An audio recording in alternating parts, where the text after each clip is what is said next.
So what if you could hold the entire history and future of the universe right there in your hands? Well, that's pretty much the promise of Stephen Hawking's A Brief History of Time. This is a book that, famously outsold pop star biographies, not with gossip, but by asking the absolute biggest questions we can possibly ask. So let's dive in and see how it completely changed our picture of everything. Hawking kicks off his book with this great little story, and it's perfect, really, because it gets right to the heart of his work. This relentless, sometimes kind of strange, but absolutely essential human quest to figure out our universe and, our place in it. For thousands of years, we've been trying to replace those turtles with something a little more, scientific. So, that whole quest really kicks off with what Hawking calls our picture of the universe. It's the mental model we all have to make sense of the cosmos.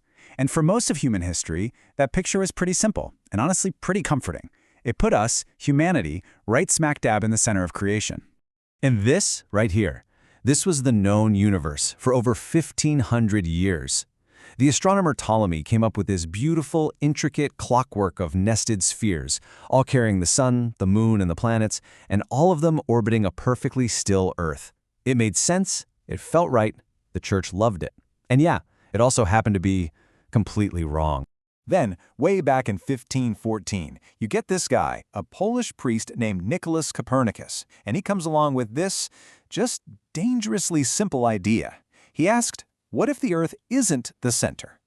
By putting the sun in the middle, Copernicus didn't just redraw a map. He basically demoted all of humanity. We weren't the main event anymore.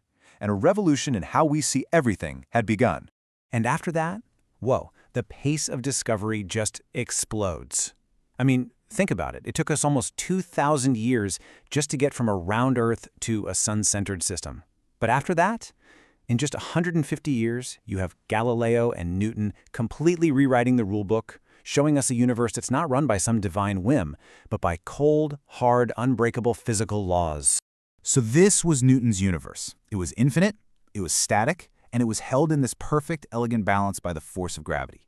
No beginning, no end, just a timeless cosmic machine ticking along. And this beautiful picture would dominate science for the next 200 years until the 20th century came along and just blew it all apart.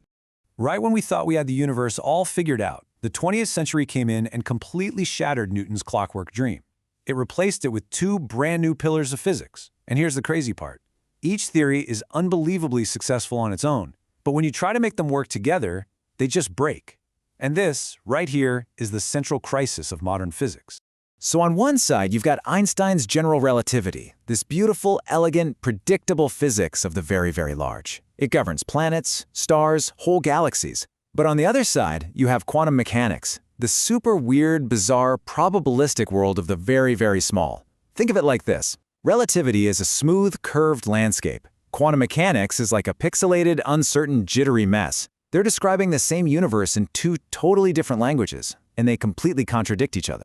Okay, so to really get a handle on relativity, you've got to kind of toss out your old ideas of space and time.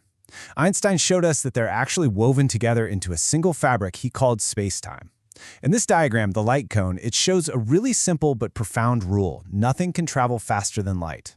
That means any event, like a light bulb flashing right here at the center, can only affect things inside its future, that top cone. It's the universe's ultimate speed limit.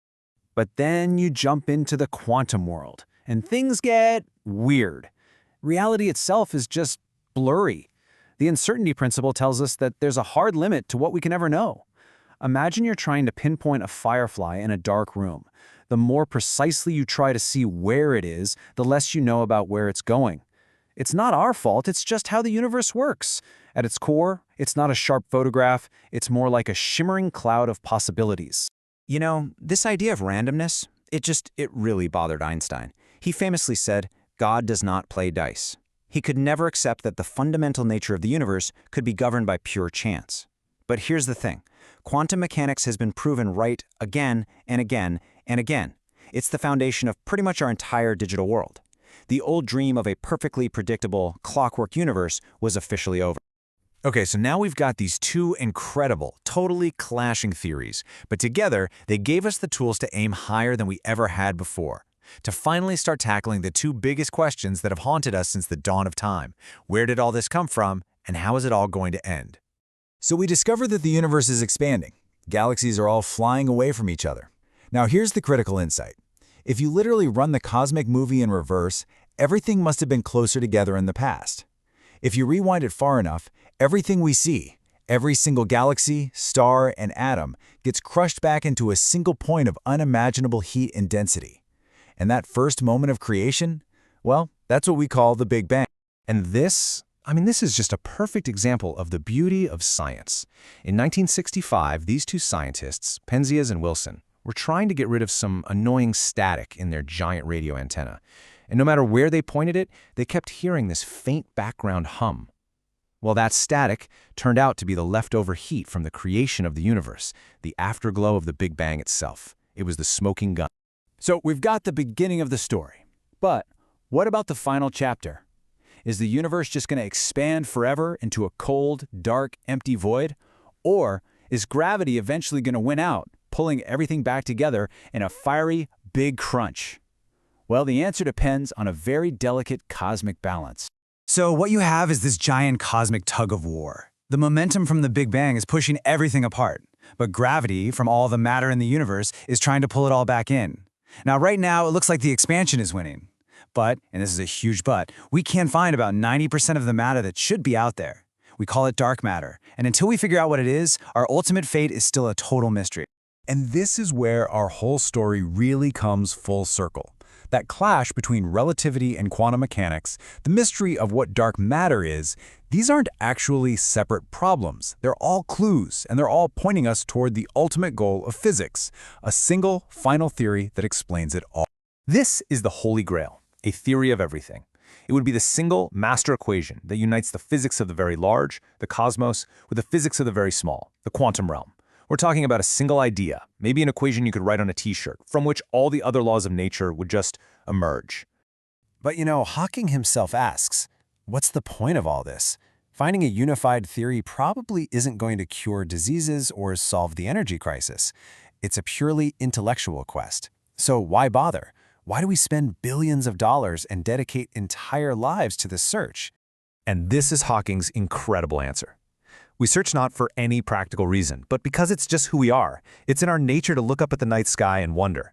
We just have this deep, deep need to understand the why behind it all. Finding that final theory wouldn't be the end of the quest. It would just be the beginning of a whole new way of understanding our place in the cosmos. Which leaves just one last question. Think about it. If we finally had that equation, if we could really truly read the mind of God, what would you even ask it?